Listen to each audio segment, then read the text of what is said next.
Good afternoon, everyone. Good afternoon, Reid. Thank you very much for coming. Sure thing. Thanks for having me. So today we have interview with Reid Nicewonder. He is the cordial curiosity guy that wants to have cordial conversations and more than heated debates. It's like cool-headed conversations using street epistemology. So a YouTube channel with more than 10,000 subs. I actually saw today it's over 100,000 already. And Over 100, 10,000, yeah. hmm yeah. No, you already passed the 11, no? 11,000, yeah. Yeah, Not 100 yet. 11, yeah. 100 videos.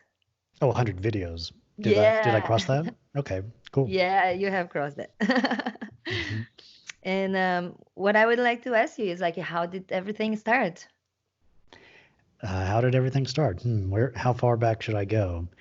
I guess Well, starting, yeah. about the street epistemology, I think maybe it's going to be a line. So I don't know, maybe you go further on the other channel that is like it has videos from like a prehistorical YouTube channel, like 12 years ago, something like that. Yeah, I love YouTube. I've been fascinated by YouTube ever since I first found out about it in like 2005, 2006. And I love it. Like anybody can upload a video and we can watch it in like pretty much real time without having to download it or wait for it to buffer. It's like I went to film school in 2005, and like the idea was you make a short film.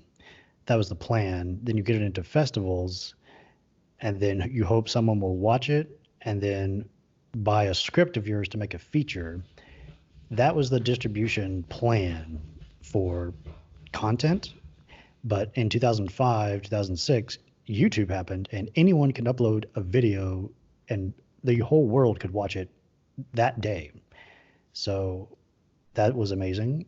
At the time, I just had, interest in video games basically. So I uploaded a bunch of vlogs about Halo and Rock Band. So, and just family vlogs and interesting things I would do with my friends at film school. So that's what I used YouTube for, at least for myself.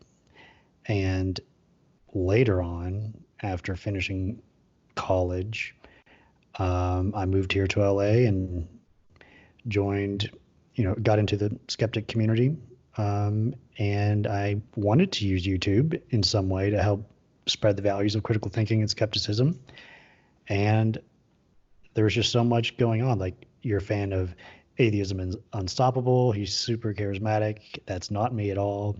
He does great videos. I love Devin. He's great.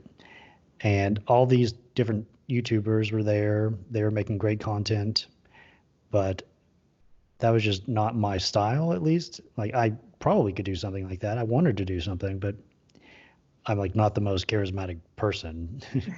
I I might put people to sleep if I do like a edited video like that. But at the time, around 2013, a book from Peter Boghossian came out called A Manual for Creating Atheists about street epistemology. I attended one of his talks here in LA. That got me interested, but it wasn't until like a year, that was late 2013, all of 2014, didn't really think about SE. But in January of 2015, I came across my first Anthony Magnabosco video.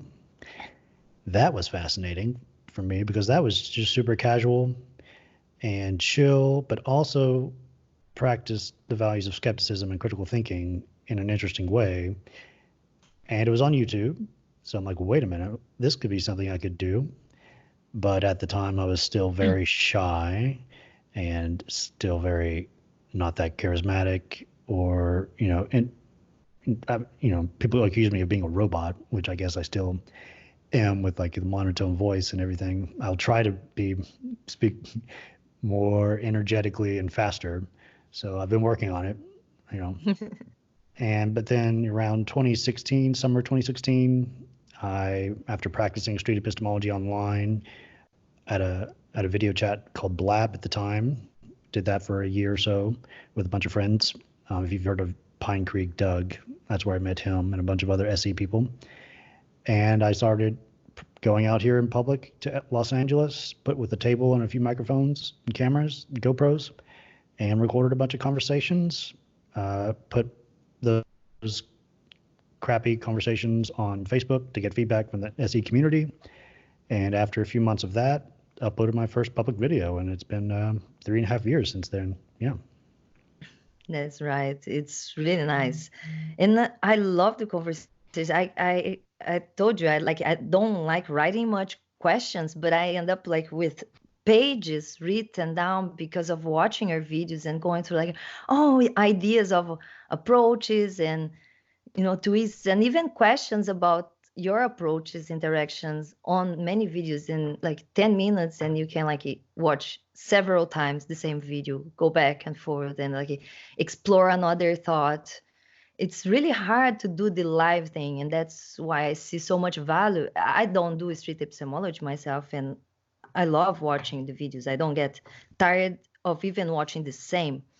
So uh, I wanted to make the interview a little bit more about your career and story to let you talk more because you're very quiet and impartial in your approaches. What Mm-hmm. I appreciate very much. I think that is very good when you can be that impartial and let your guests really flow like freely and not be afraid of being too challenged right at the beginning. Uh, when about yourself, when did you become an atheist? Are you an atheist, or I should not assume, no? I don't identify as one, but I don't believe in a God, because atheism has a bunch of other ideas and values tacked onto it. There's like the core idea of no God. There's other values and ideas baked into the atheist community. At least that's what turned it into. That's how the atheist community has evolved.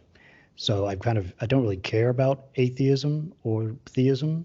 I care about critical thinking and skepticism, but I don't believe in a God, if that's what you're asking. Yeah. The term atheist is not something that you try to change the definition, say like and not define differently and refuse, or like a or you like you're saying like you're not a proud atheist, but you still an atheist by the definition of the word would be like that. Is that Yeah, I don't make it a part of my identity, which is a huge thing for a lot of people. okay? But you would not say that you're not one, not like No, Neil deGrasse Tyson, that the only is scientist, or you would say like, no, the only ist I am is an street epistemologist. yeah, I can't get away from the de facto definition of not belief in a God. That I fit that definition. Yeah. Okay. And so agnostic atheist would be the best definition. Yeah, but I define God outside of theism, which makes the word atheism not even relevant because the term God is bundled into this pseudo philosophical thing called theism. And if you're not theism, that means you're taking seriously the idea of theism and God with the terms of theism, using their terms. So I define God outside of that using science, mainly psychology and sociology. So atheism doesn't even seem relevant in the whole conversation. Okay. Interesting. I would like to explore that. Maybe I don't have the whole in understanding of it. Yeah, When is theism classically defines God as like, the omni deity thing. But outside of theism, you can define God as a mythological construct that people use to meet certain psychological and social needs.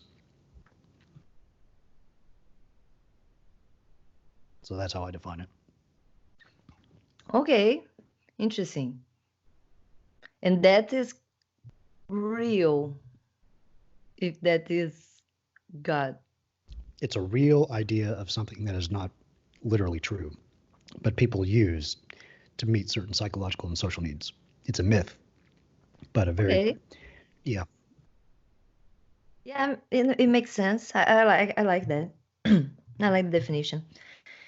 Interesting, but it is interesting philosophically too, because is that not a type of argument that opens to postmodernism and a little bit of pragmatism that is like, oh, God can be anything, and then therefore my God exists. It makes the conversation a little bit more difficult, but can exploring the you, steps of a proper conversation, of course, we have to go through the definitions and therefore, like you say, set common grounds on like, yeah, this God exists and this other one don't yeah, seem to. you can you can get more of this idea from James Lindsay's book, who you have interviewed, called Yeah, "Everybody is Wrong About God." That's where I get this from. So if you want to learn more about this way of, this other concept, yeah, I will. read his Thank book. you. It's really good. I'll put the cards here. You send me the message with the name properly. I'll record it and put it here. Sure. Okay, so very interesting. Um, about the atheism, I would say on the idea of theism being the belief, the belief in deities, supernatural, super powerful deities, Mhm. and the idea of the religions that we have that apparently have some truth to show each one of their followers different paths. Uh, is that right? If I would consider is what I was going to put, like if you became an atheist, or if you were just, or if you were never indoctrinated, like because we all are born atheists and then we suffer some type of indoctrination and become theists in Mhm. some level. I didn't always not believe in a God. I, um, I spoke to Neil 604, atheist, last week. I spoke to Neil 604, atheist. He has a YouTube channel where he talks with. Sorry, I have a cold. Oh, So it's okay. I totally had the same problem last week and I was yeah, like all the time. So yeah. And I spoke to him about my deconversion backstory. If you want to go super in depth, the Cliff Notes is grew up in a Southern Baptist family in Southwest Virginia. Went to high school, took an Eastern religions class that opened my mind. Went to college in Orlando, had an atheist roommate that opened my mind. After college, found Reddit, found atheism subreddit, found atheist experience, and then all the atheist YouTube content that opened my mind a lot more. So that, and around 2011, no longer call myself a believer.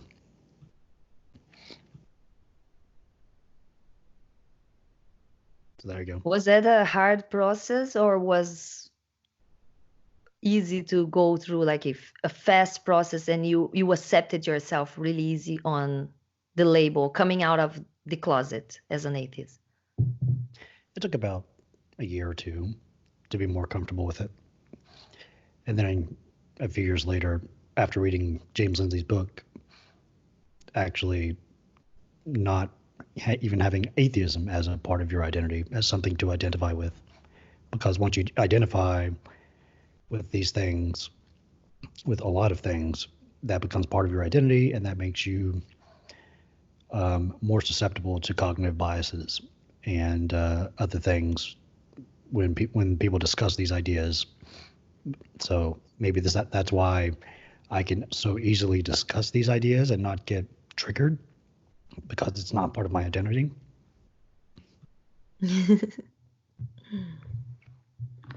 Yeah, and it's interesting because you face this, like you were a believer for a long time and then you face all these people that have like the 100% confidence in their gods.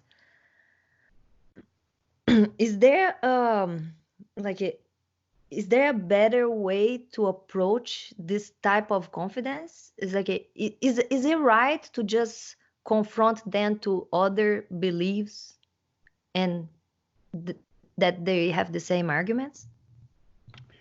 Could you rephrase? What do you mean? When you, for example, I've watched one of your interviews with a Muslim girl that she actually is studying neuroscience, and she's like, oh, 100% believe. No, she actually did not say. She said the 80%, and then she would say like in the doctrine or belief on the God itself would be higher. But when you encounter people that flat say to you like, oh, I believe God and is 100% confident in their God, is there a better way to approach, like to confront with other beliefs and say like, oh, the other person I talked last week has the same 100% and the same arguments? Who is the right one Yeah. in your experience? Yeah. So when I talk to people, I try to get a sense of their confidence, of how confident they are about whatever they think is true. If they're 100%, then I usually take the conversation in a different direction and explore the belief in a different way. A lot of this is from Peter Boghossian's new book, How to Have Impossible Conversations, and James Lindsay's. So the last two chapters, especially the last one, is about talking to ideologues and people who are just could not be mistaken. They can't even give you potential criteria that could change their mind. They're that closed. They're that closed-minded. So you focus less on the belief and even less on the epistemology and more into how the belief affects them, morality or identity, how the belief gives them that, it meets those needs, how to, and yeah, then you focus more on the moral epistemology. How could they be a good person without this belief? That type of thing. Yeah, it's a nice approach. I like the sometimes to just like I've talked to other people recently and saying like at least when people are so indoctrinated in their beliefs, not in United States, people are very open-minded in at least in relation to other beliefs. They at least know there are other gods, there are other beliefs. But sometimes you take like small areas or rural countryside, like a part of like big centers in Brazil, and everybody there in Brazil, pretty much even in the big centers, they believe the only one God, Christian God, Jesus, like, so for Mm-hmm. them, the approach of saying like, there is someone that believes in another God and has the same confidence and the same arguments or evidence that you have, like that is like the book and personal experience.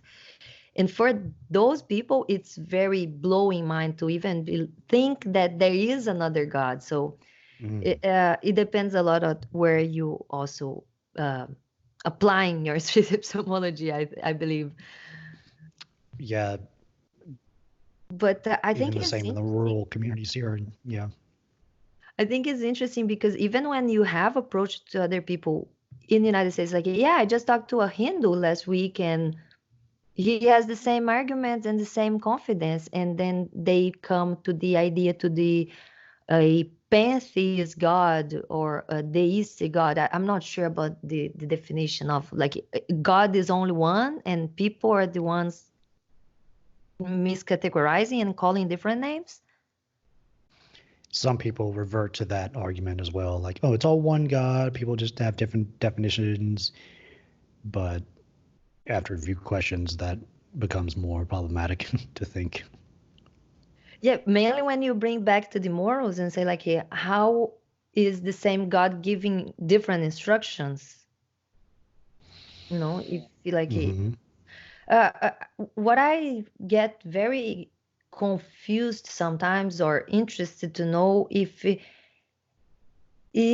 it right to tell people they are saying something that is not epistemological honest to their belief, like if a Muslim says like, oh no, but my God says Christian God and Hindu God is the same God, and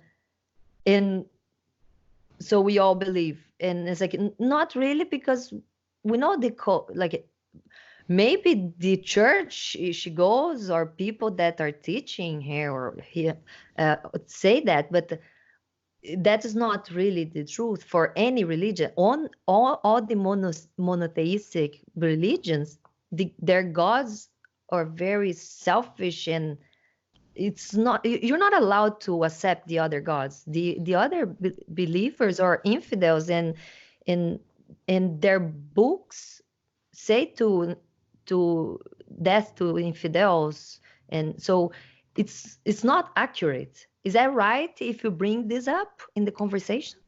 Um, that would be something Peter Boghossian and James Lindsay call sending a message, like being a part of a message delivery service.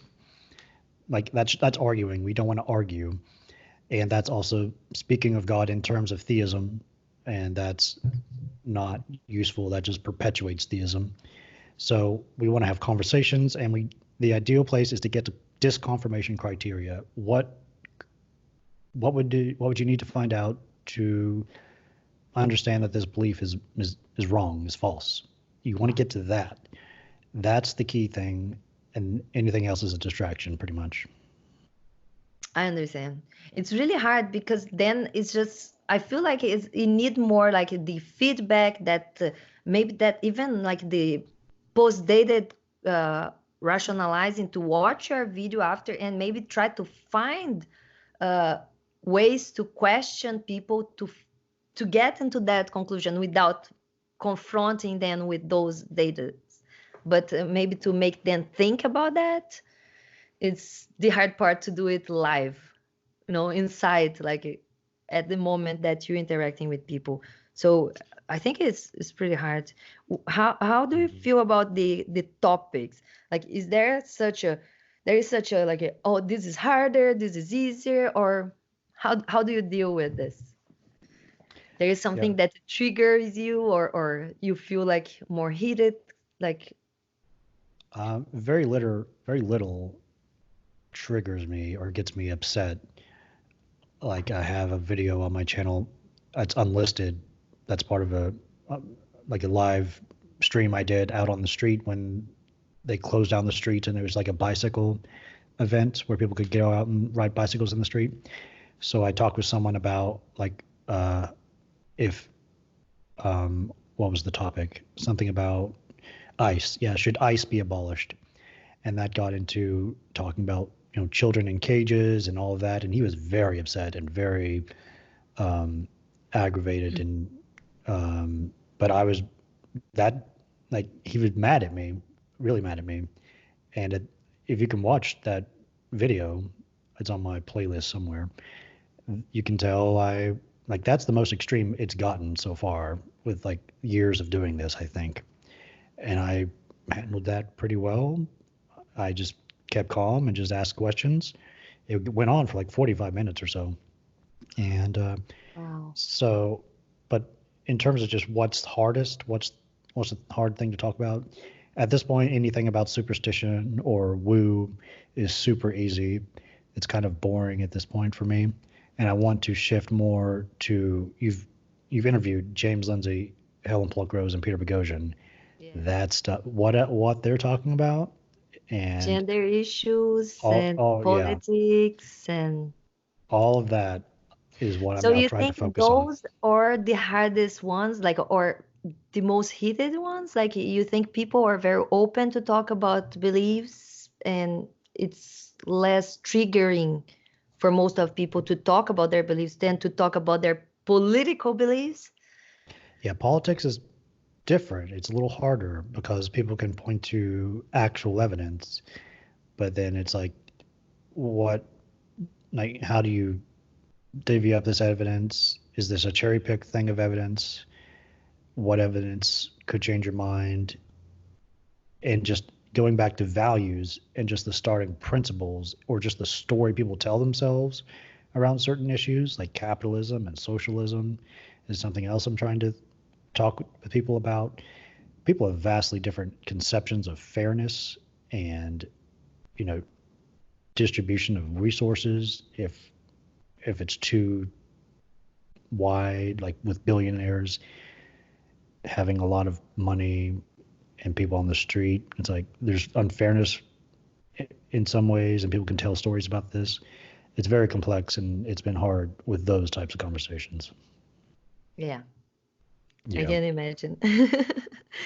One thing that I thought was interesting, I noticed in your last interview. Oh, I want to bring up that you have recently started up doing the live street epistemology on Twitch, because Hmm. I think Twitch is kind of a newer in a way that people using for this type of conversations. Was like a very video game before, but now people are having more conversations. They just you use on the just chat, and I've enjoyed very much. I just don't think we can help you very much during the conversation, but it can be something that you can use after, and at least we can talk to each other during you having the conversations, and the people in the chat can exchange ideas, and it has been very nice. I have followed you. It's thumbs up on that. Thank you. Yeah.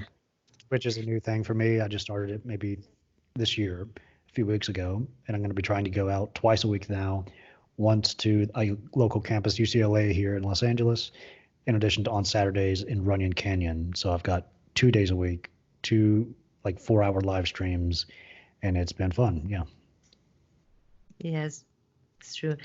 And I noticed on your table that I talked to Anthony Magnambosco once, and I unhappily did not record our conversation. But when I talked to him, I asked him about if he had some type of feedback. And later last year, when we talked early last year, he brought the puzzle thing, the three pieces colored rubber puzzle stuff. And I noticed you are using it too. So I wanted to ask you if you adopted from him, what is that? And how long have you used it?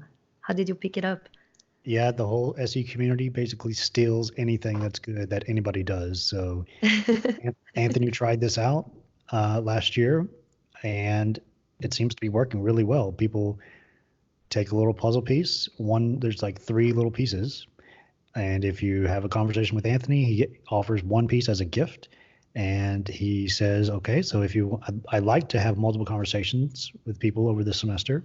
So if you see me again, feel free to come back and we can build out the set. You can get the next one and come back and get the third one.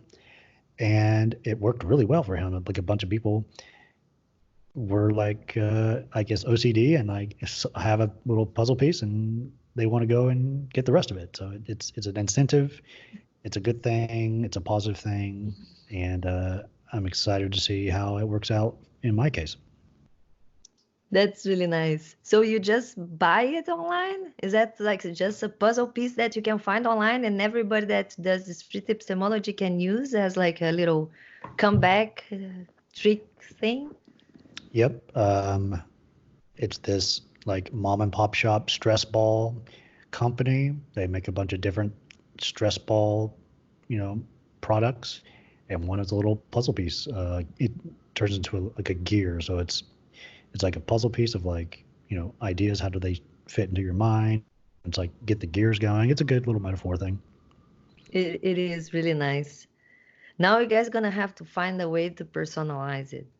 It's like I would suggest like you're gonna have to sign so people will not mix yours and Anthony's and other street epistemology ones, because there are so many coming out, and I really enjoy. I don't have anybody that I don't follow. It just like come new street epistemologists, and I just start following everybody. Yeah. Their There's calls, convos, and so many people. Um, let's see here. So yeah, uh, what are your like you have talked a little bit about the people that you look up to, but is there like other people you would say like, oh, those are professors I follow and I read and suggest lectures? Yeah, I guess James Lindsay, Peter Boghossian, Helen Pluckrose, they're like my heroes at this point. And I also noticed that Joe Rogan had Daryl Davis on his show Yeah. today. I listened to maybe a half an hour of that so far. I'm a big fan of Daryl Davis. If people He's aren't really familiar, he's like the black yes. guy who talks with clan He is members. the one that converted a lot of Ku Klux Klan members. Yeah, that like I was out hiking this morning and listening to that, and it's just I got teary eyed knowing that his story is now going to be listened to by so many people. It's just that's amazing. I love it. Yeah, it's pretty amazing. I would love to interview Derry Davis, but I'm just like this little climbing up, so let's go Yeah, slowly. me too. I want to too. Yeah. Philosophy, do you follow any branch? You think there is a way for us to maybe lead people to some more objective morals than be playing with this idea of coexist and that we need religiosity for moral standards? I'm a big fan of Sam Harris's book, The Moral Landscape, and Jonathan Rauch's Kindly Inquisitors. Um, if you want to get super meta ethical, Jonathan Rauch has the afterword of his book is like about the meta ethics, and Sam Harris's book is about just using then science to determine how best to meet this goal of well-being, and I agree with him. Any like all values reduced to this moral landscape of well-being, and we can figure out like health. You know, dead is not good for health. The worst possible misery for everyone is not a good thing for morality. So whatever moves us away from death is healthy. Whatever moves us away from the worst possible misery for everyone is good. So we can start with those kind of axioms and then just use science to better improve our knowledge. Yeah, it's nice. It is interesting because I like to bring I bring some Harris almost every conversation I have since my first one. That was actually with Raka Raka Ali about his music parodies and censorship, but he also is very into philosophy and objectivism and individualism, specifically Ayn Rand, and I'm Mm-hmm. trying to get Yaron Brook to come talk about Ayn Rand here. So it is. I always thought, and I don't know if Sam Harris will take this this lead for objective morals, because it's still like a lot of discussions on determinism and things that people still not understand properly, and that is what freaks out. And a lot of people think about this selfishness not being something good. I've seen like a Sargon of Akkad talking about this, even being very libertarian and objectivist and individualist. So I think it's interesting that like uh, all the conversations and the issues, like the impossible conversations that we have, actually need specifically more philosophy. And I believe like the objective morals is to get farther from arbitrarity of different gods and religiosities. Yeah, So yeah. religion is humanity's moral training wheels, in my opinion, and we need to start to grow up and just talk about this more rationally with with science and reason. Yeah. And the problems with some the science is has been used, like at least religious people, or always, even if we have the science available for everyone, the religious people have kept themselves away from it, from even using it or trying to understand it properly. Just on the way that I think it was Hitchens that would say like he did not like religion because religion will just conform you with the ignorance. You just like, oh, God explains, everything's made by God and that's it. You don't need to seek for questions for the answers for your questions. And um and I end up like uh, we have science, and we have this new pseudoscience of people and apologetics trying to explain in distort science sometimes into explaining their beliefs. And it's a no brand. I think it's a little bit like you said, what Helen, Peter, and James brought with the grievance studies, and talking about postmodernism and even like fake studies and bias studies, theory-based studies that drive into conclusions that they almost built it, and it's not factual. Yeah. So If you've heard of Douglas Murray's new book, The Madness of Crowds, he argues that now that religion is going away, what fills the gap that religion provided for people, including a story for what we're all doing here?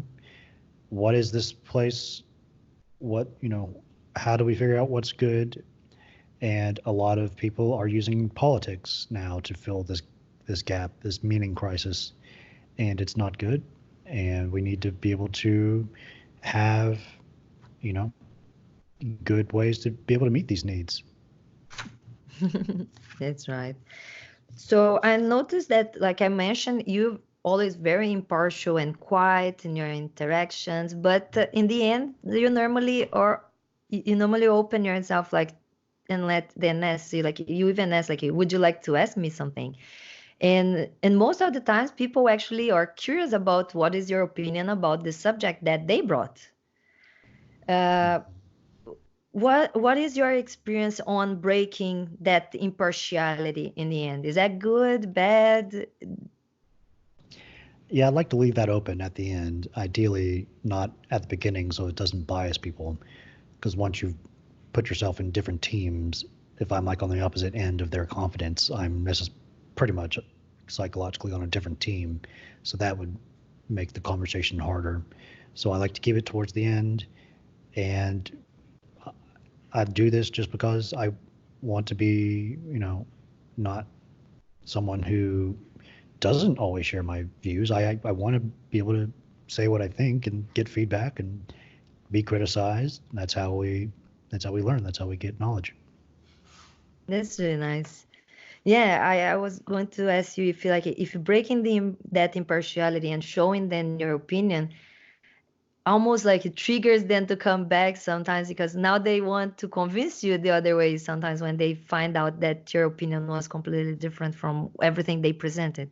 And still, even after the conversation, is that also a little Yeah. And sometimes just this happened last Saturday. We were talking about have aliens visited Earth. I talked with someone for like 10 minutes, and at the end they asked me what my confidence was, and I was like virtually zero. They asked me why. I gave them reasons, and then I asked them, "Has your confidence changed now that you've heard my reasons?" And it did. He went down. He was at like 90. Now he's like at 60. So it was interesting. that's really nice. Yeah, I love the alien conversations. I am always like sending you a lot of messages. I watched another, probably not the same you're talking about, but I watched one of your approaches on aliens on Twitch, and I was like, why are we trying to find this alien that keeps hiding from us, or these gods that keep playing tricky, sneaky? Like if they don't want to be found, I think it's kind of silly try to look so hard for evidence of creatures that can sneak around us and don't want to be found. Yeah, it's time to feed my cat. You might hear him in the background. So there's another Okay. great book called Supernatural by Clay Rutledge, which is very similar to James Lindsay's book, Everybody's Wrong About God. It goes into the psychology of these weird supernatural beliefs, including aliens, and what they do for humans in terms of feeling like, you know, there's more meaning in life, there's more purpose when there's aliens and gods and stuff like that. It goes all into that. Yes, I like for me, the whole explanation of all supernatural things would be, or at least the psychology involved on that. For me, it's very well explained on that movie, The Invention of Lies, or the first, was that? Yeah. The Ricky the Ricky Gervais's. Gervais one, Mhm. yeah, because for me that is like that portrays one situation that humans face their whole life. We are existentialist beings because we have brains and we try to explain everything.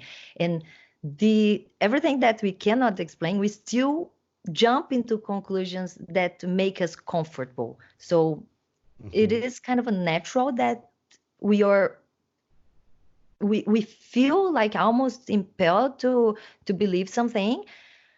But I think yes, as soon as much as we get knowledge and understanding of reality and our senses in science, there is no reason to fill the gaps with gods and supernatural things.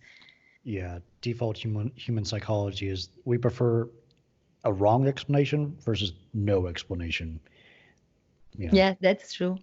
Yeah, and it's funny how we people just jump on like it only can be that. I watched one of your tweets. And I thought what the guy was trolling, the guy that talked about the bag of ice, the toothache. He said he was sitting on the streets and Oh yeah. remember, Mm. Mhm. and his explanation, it only can be God. And I was like, wow, yeah, like that the only explanation is like it's more even. And I like to see that. I have had a situation like that. I'm a medical doctor, a physician, and once I Mhm. had a friend calling me and telling me that she was so sick every morning, puke every morning for like days, and it could only be A spell. a spell, like because in Brazil they believe in those voodoo, hoodoo stuff, because the African sects and rituals that they do on the streets, like dead chicken, alcohol and stuff like that, candles and a lot of it's dark magic stuff like that. Hmm. So she believed someone put a spell or made a ritual against her. So she called me and said, like, I'm puking every morning and it only can't be something like that supernatural. And I was like, are you trolling me? My first reaction was that, and it's just like, why are you saying that? It's like, oh, you call a doctor to say the only explanation that you already have, so you don't even need me, because you already have the only explanation possible. And let's think that you could be pregnant.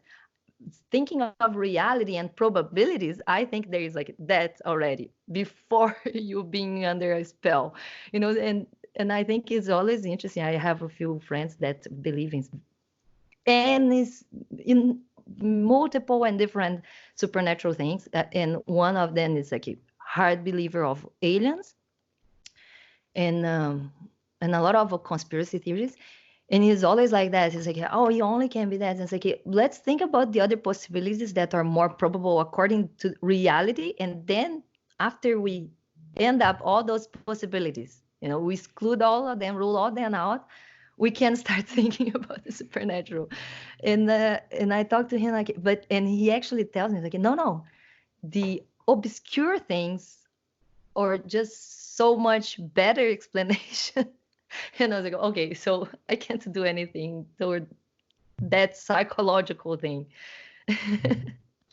Yeah, you can do interesting outsider test for faith things with those reasons, like either use that same reason for something he has a natural explanation for. Like if he goes to the ATM and he gets money, and someone said that was a God giving people money. It was like some person making the ATM with a spell give people money.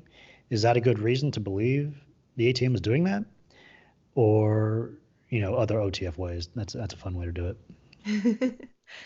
Yeah, and that guy with the eyes, I was actually going to. I sent a message playing like the devil's advocate, saying like, no, no, you could play that. It not can only be God. It could be devil playing a trick on you, or I can, or any other religious person that believe in another God can come and say like, no, it's not the God that you believe, is my God and not yours.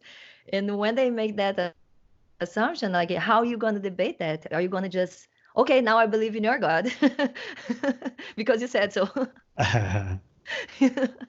Which doesn't usually happen. People usually stick No. to their own. Yeah. Yeah.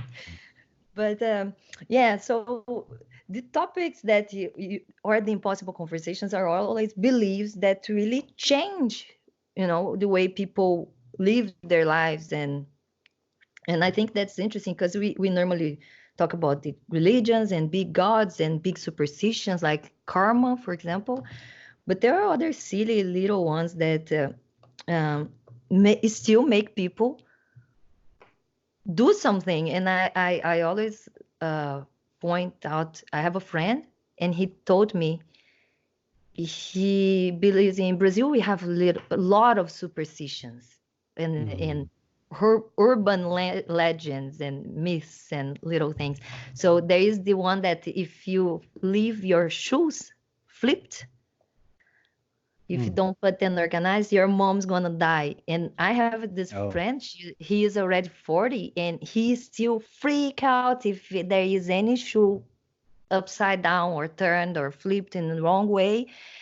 And he tells me that he, even if it's like he goes to bed and he sees his flip-flops flipped, he needs to get up out of the bed to go fix them, or his mom's gonna die. Because, and I keep thinking like he's gonna only get free of this when his mom finally dies.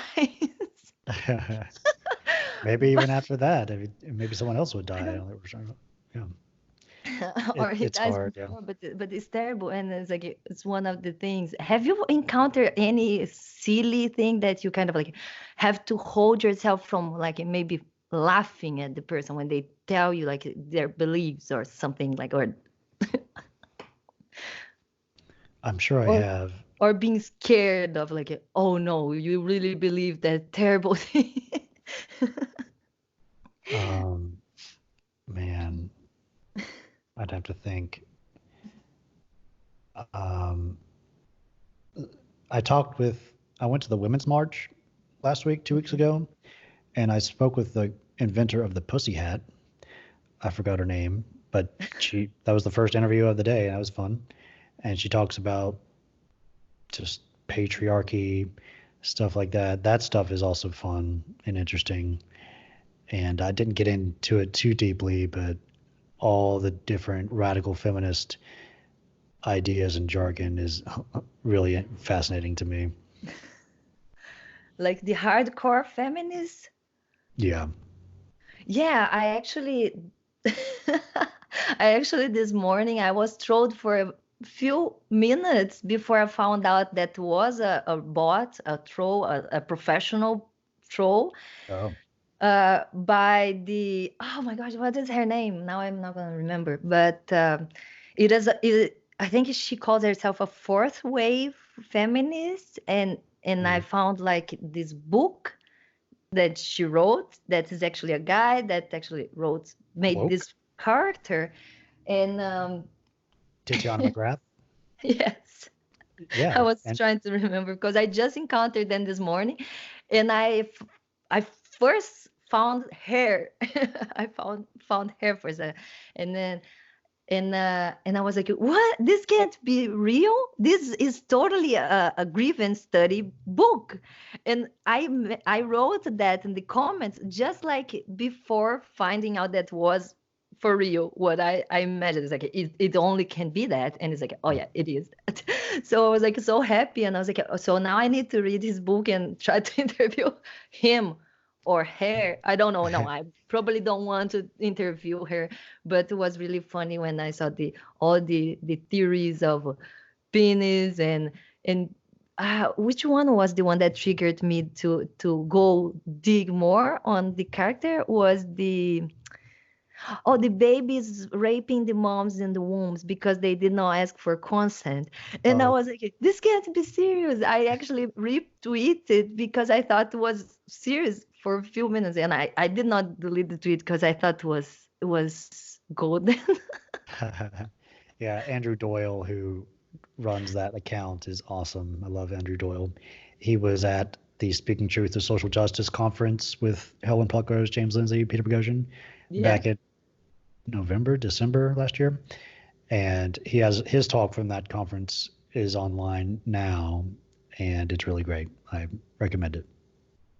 Yeah, it was really enlightening to find that out because I retweeted and I went to down to find out that not through the account. The account did not give me any clue. I shared the link to the AIU Discord channel, Hmm. and someone really quickly replied to me and said like, no, go check the father, the creator of her. And then I checked his videos and was like, okay, now I need to interview him. Yeah, And that'd be good. it's amazing. It's exactly what we talked about, but it feels like it's like the troll or the, people saying like, I'm not sure because for me it's like we want like some left people create fake stories to call out the what they think exists, like some type of systematic racism or whatever. Like we had like some hoax crimes last year, Hmm. Yeah. and uh, and I don't know if people dismiss the bots as fake people as well. It's like, oh, this is just like not real, but they are like um,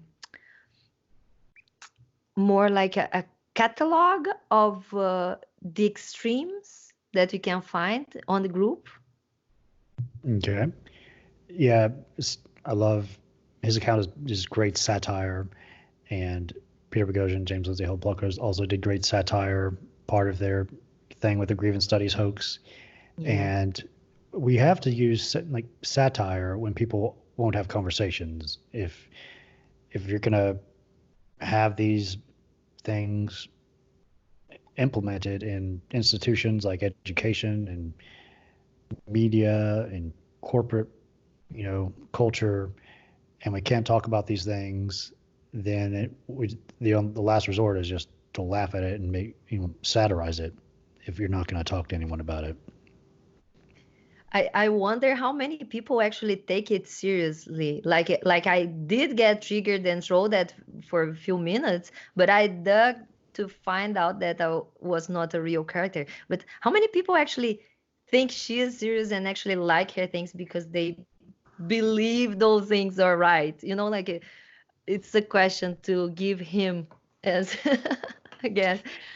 I Yeah. have interviewed a comedian in Brazil that he is an atheist that made an evangelical pastor parody, so character. But he told me when I interviewed him, it's like, "Hey, how many people actually take your words serious as a pastor and evangelical?" And he's like, oh, many people actually send me email asking me to pray for them. They do not take the joke that I'm actually making joke of a pastor, and they think I'm a serious pastor and ask me to pray for them and stuff. And I was like, oh, so internet. Yeah, I'm sure that happens. The same way that you're gonna probably get like very misunderstood and demonized sometimes by straw men that are produced out of conversations or whatever you opinions you bring out. Yeah. It's like the Poe's law. Poe's law. Yeah. So, uh, but the other day watching one of your videos, I keep facing like I think everybody in the end is just like, oh, this is just opinion or this is actually a fact, and the idea of a truth, reality, and beliefs. Um, what? How do you? I've seen you trying to bring this up. Like, is that possible to have two different realities? Is that is still not a clear question for most of people, apparently? Yeah, a lot of people get confused about perception versus reality. If they just, whatever they perceive, they think, well, that is equivalent to true. They don't separate these things. And there's like the parable of the five blind men and the elephant. Each is touching a different part of the elephant and has their own personal experience, and they're all accurate, but they're all of them together is actually what is true. There actually is an elephant. They're just perceiving different parts of it.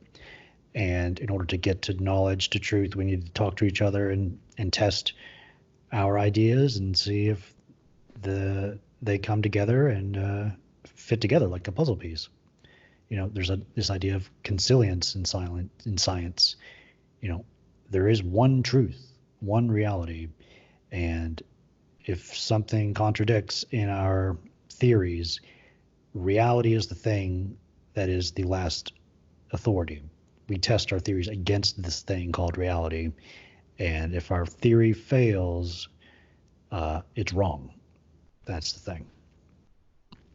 Yeah, a lot of concepts that need to be concepts and definitions that seem to be like uh, key the keys of a lot of the discussions, and sometimes to not actually get a common ground is because people don't seem to like sometimes understand. The last conversation I had was one of the last conversations I had was with Thomas Westbrook, and we were talking about this, about theory and hypothesis in science, and how people sometimes don't understand that when you talk about the the theory of evolution, it's because it is already proved. And when you talk about I have an idea that I want to test, that is not a theory that people keep talking. That is the hypothesis.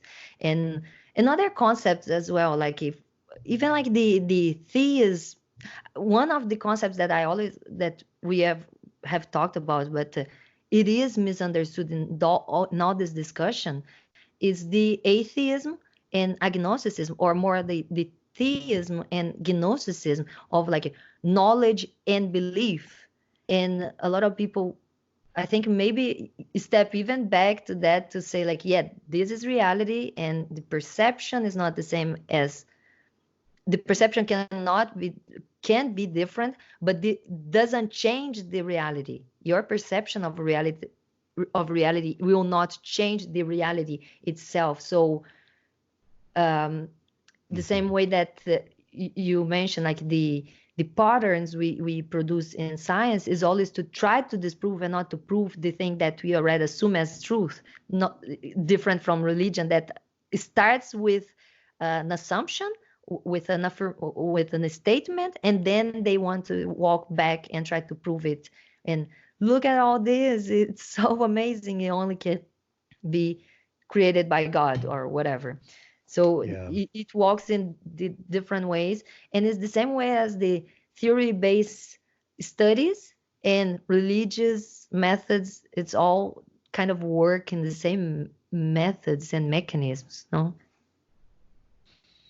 Yeah. If you remember that meme or event that happened a while ago about the blue and white and gold dress, a lot of people had different perceptions of what the color was of that dress. Oh yeah, so And controversial. so that's just a great example of how fallible our perceptions are. And fallibilism relates to, one of the core values of science, which is basically all of us could be wrong about anything forever. No one gets personal authority. No one gets final say. We're fallible creatures, so we have to leave these things open to argument all the time, forever. We could never get to a final say, a final truth. We could still all be wrong. So we're never going to reach the end. We're just going to be less wrong over time. Yeah, that's right. Uh, just watching one of your videos last week, I had this insight that I thought was genius, because I saw people. I don't specifically remember which conversation was, but was again God stuff and beliefs and faith. And the person brought to you some question that, I don't know, probably made you stop, and me too, to think more. And I came with this analogy of the why to be an atheist, why to how to explain the position of a non-believer. Like, why would you not Mhm. believe in something then just believe in something? That is one of the things they try in Brazil, because to say that you're an atheist, it's worse than say that you believe in another God. If you still believe in God, it's okay like that, you know. And they always try to like, but why not believe in something? Is a question that keeps coming back all the time. And I was like, imagine if you go to a store and there is those gumball machines, but it's covered, so you cannot see inside if there is some gumball left or not. Okay, I'm already making assumption that could be empty. So it's covered, and you have your coin is standing in front of the gumball machine, and there are two people besides you saying like, put the coin. There is an odd number of gumballs in there, and the other on the other side, no, no, there is an even number of a gumball in there, and you're like, guys, I don't even know if there is any in there, so I'm not gonna buy it, and you just walk away. And the two people trying to convince you that there is even or odd number of balls in there, there are the religious people making the assumption of which God is the real one without any evidence. And the evidence would be like only when you can actually uncover that thing, and then you find out if there is any. And I was just like, I need to tell him that, because I had this idea when you were having your Twitch at the same moment that I was talking on the street epistemology group, and the main question was like, why to be a non-believer? And I came with this, I thought was pretty good. Like, don't put your coin in an empty gumball machine. Yeah, this relates to back to the idea of theism. When people say, well, you need to believe in something, people have a lot of, like, you can replace the word God when people say God with the word good, and 90% of the time it adds clarity. So a lot of the time morality is related to this idea of God. So you need to, what people are really saying is you need to find a way to be a good person in life and know what is good. So that's a main thing that's happening when people discover you're not a believer in God. They feel in that sentence you're not a believer in good.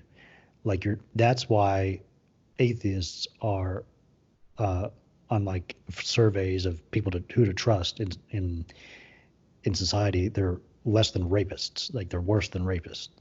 because they that's what people think about. It's like, well, rapists could still rape someone and serve time and potentially be a good person, like if they did just charity and then became a Christian. That's a possibility. If someone is a non-believer, someone who doesn't believe in God at all, Oh, just a they're sec. Sorry. lost. Yeah, go You can ahead. keep going. I just need to open the door. Sorry. That's fine. Pause. Sorry. Yeah, no. Sorry. It's big shame for the baby. Come in. Come in. You're new to it? Yeah? Sorry. No, it's okay.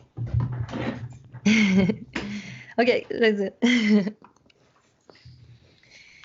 Oh yeah, no, I totally agree with you, and I think actually sometimes the point that I have brought on the conversations, or like why we need to stand proud atheists, is to show people that religious people that have the belief that people only can be moral if they are religious, to show there are moral atheists, and that moral is not something that comes only from religion. And Mm-hmm. I think, for example, we have talked about the objective morals that Sam Harris talk so much, is like to understand that we have our limitations of our sense, like you mentioned. We know we can't hear all the spectrum of waves and acoustic waves, or see all the the spectrum of light, but or so many other limitations of our body have, that religious people don't actually know. They think it's such a perfect body made by God, and it's not. Mm-hmm. And the point of like, we can get morals from our experience, from observing the world, from the patterns that we have made, and no, and just from experience, like itself. It's talked about other people talk about this much better than I could. Evolutionary speaking, all the species help each other in their individuals inside their own species, and that doesn't even need to have a brain so developed like ours to do that. And when what I think it needs to be more talked in the way of a humanist side point of view, to talk about how humans actually are amazing in the way that we actually use all this tech, all the development that we have and we can get with our brains to not only help each other but to help the environment and the world and everything and planets and other species, and not this demonizing human new era of people that humans are so evil. It's like, no, there is good and bad people. We are capable to do good and bad. And the brain and the way that we use it and see reality and use reason is the one that will make you come with good or bad results. Instead of like that thing of guns are bad. No, guns can be used by good and bad people in the same way, and people are good and bad. There's no. And I think Hmm. it's a big discussion that maybe doesn't need that much science. Of course, we like to have those big names in science to talk about, but I think it needs to be more normalized, more banalized, this type of conversation, and say like, you see people doing good and bad. This is the capacity that we have, and it's not related to, you know, the generalizations that we know are bad. Not saying like atheists are bad or religious people are good or bad, you know? Hmm. Yeah, mentioned something about being a proud atheist versus being a humanist. Proud atheist means just proud of not believing something. There's a distinction between person who lacks a belief in God, and I like it to make a distinction between that and someone who just has good reasons to fail to accept a God claim, a God belief. Another, like, that's just a way to think about it. I'm just a human who has standards, epistemological standards, and a God is just one of many claims that I come across, and they just don't meet the standards for accepting that claim. I don't need a word to I don't need a word for everything I don't believe, including atheism. That's just a it's just not something I care about or think about. I don't need a word for not believing in fairies or not a word for not believing in Bigfoot. Yeah. That's the whole non-stamp collector thing, you know. Yeah, no, I understand your point. I'm like credible still hold the proud atheist because I think it's a big fight still. Not where I am now, but still from where I came, Brazil, we still need so much of this discussion and a lot of support of the atheist communities. Not the specific, like, of course, individuals need support and it needs to be private. They need to go for help. I talk to some people, I always address them to those communities, atheist, Republic, and other ateia in Brazil. But in the public area in Brazil, we still have a lot of problems. Like we have a president that you guys kind of suffer a little bit with Trump in that way because he pledges a lot of the religious support. He used a lot of religiosity on his campaign. In Brazil, it's much worse because we have a president that was using a clearly slogan with God's name on it, and that's why he was elected.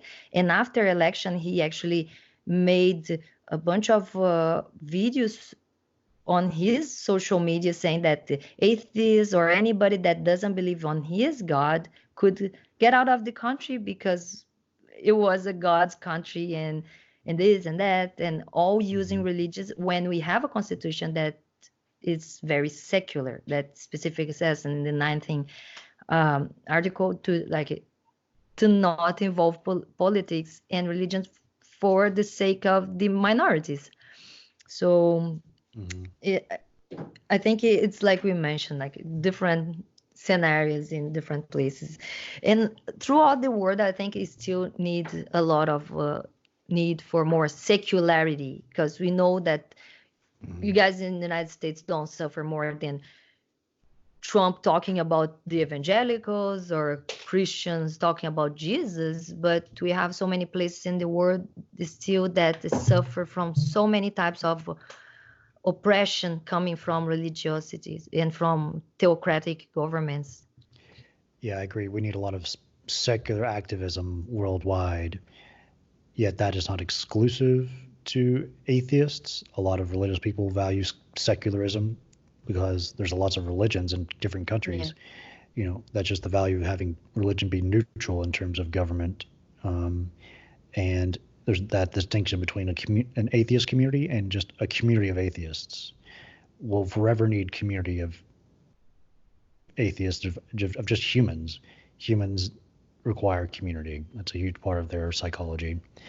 And there are things that get done in the world, and maybe it's good to have just people work together, across party lines, across ideological lines for specific activist, positions. Yeah. Yeah, Yeah, there I'm you go. really happy. I'm gonna talk to Armin from Atheist Republic. Oh, nice, yeah. Um, So yeah, I really like the conversation that I mentioned before with the.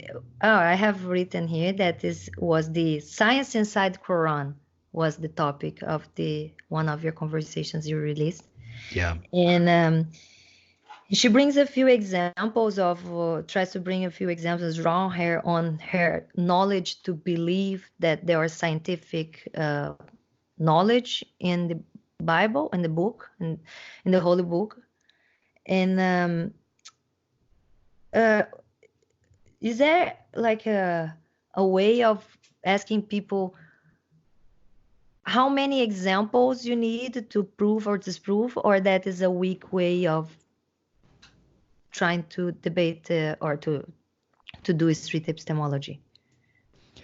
How many You try to examples? avoid.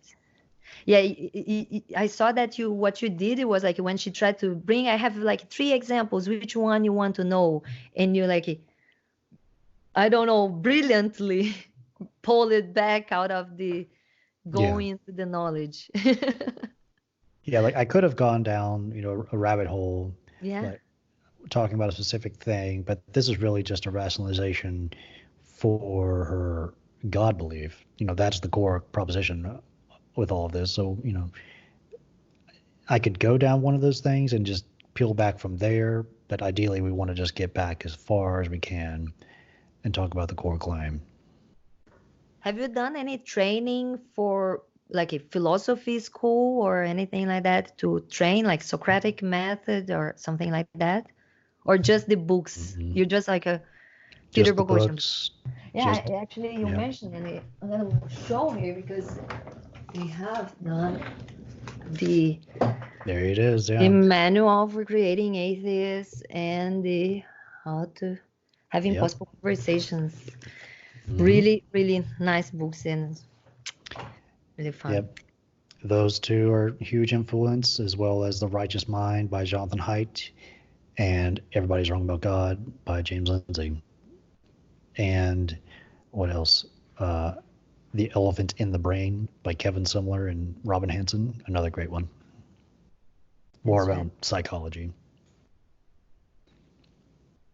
So yeah, one one of the things that people that one of the conversations was the prayer in this conversation about the science inside Quran. Then later, you this conversation was so rich because there's she just pulled like and jumped from kind of a topic. So it's just so rich. I wanted to talk about this because I saw her saying the praise, the prayers. So is the prayer not a way to not to disprove, but to lower the confidence of people? And when to present that, they actually say like in this conversation specific, I thought was interesting because you brought up the prayers, and she said like, oh no, but the prayers only increase my level of confidence.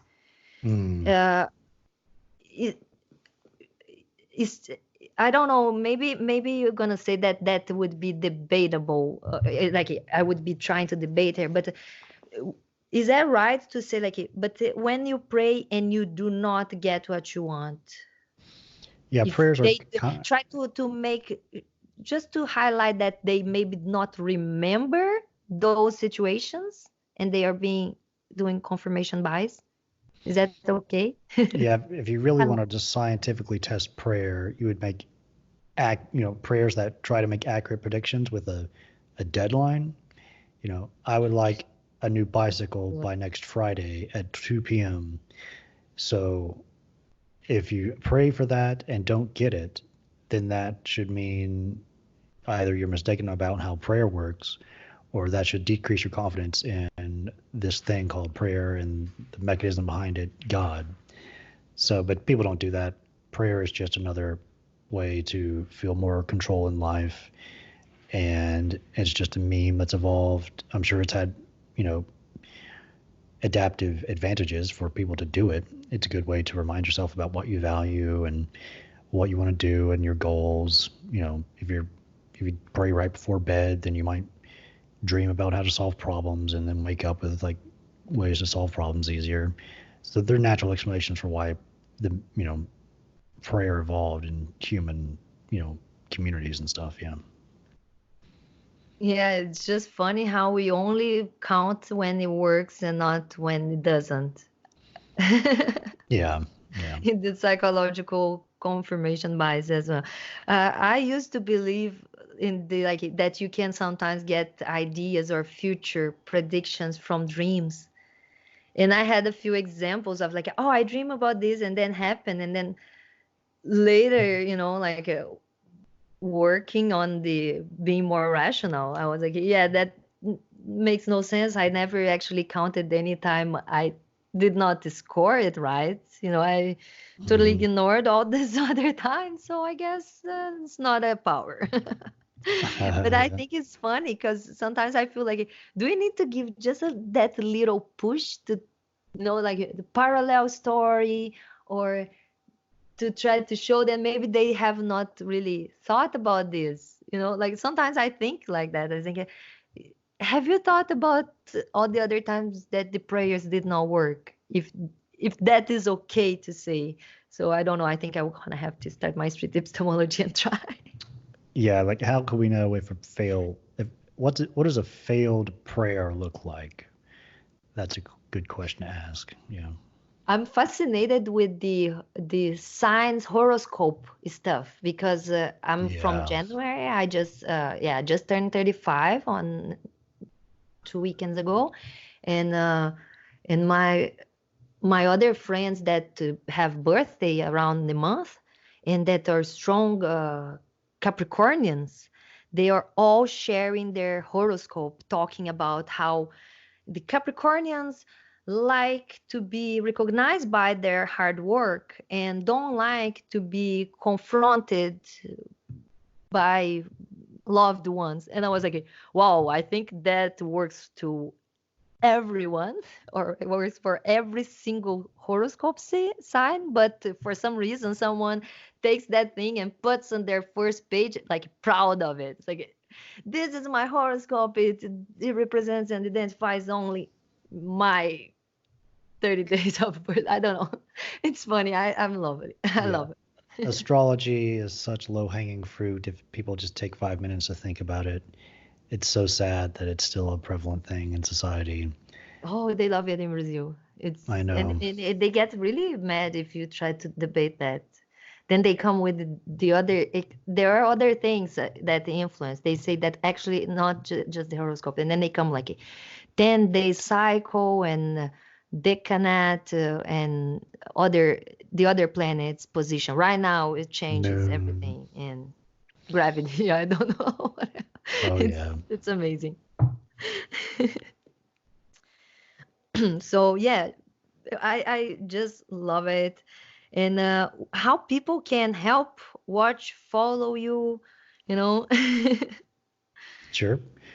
Yeah, I'm gonna try to do, conversations twice a week. Feel free to follow me on Twitch, watch live, comment, give me feedback. And I'm also president of this new organization, Street Epistemology International. It's a nonprofit. So if you're interested in doing SE, we will very soon have an option for people to submit funding requests. So if you want to buy some cameras and go out and do interviews That's really nice. yourself, we will help you in any way we can. That's really nice. So yeah, people go check, read on Cordial Curiosity. Okay, I had lots of fun. It was really fun. Thank you very much for coming and keep up with the good work. Thank you. My And see pleasure. you.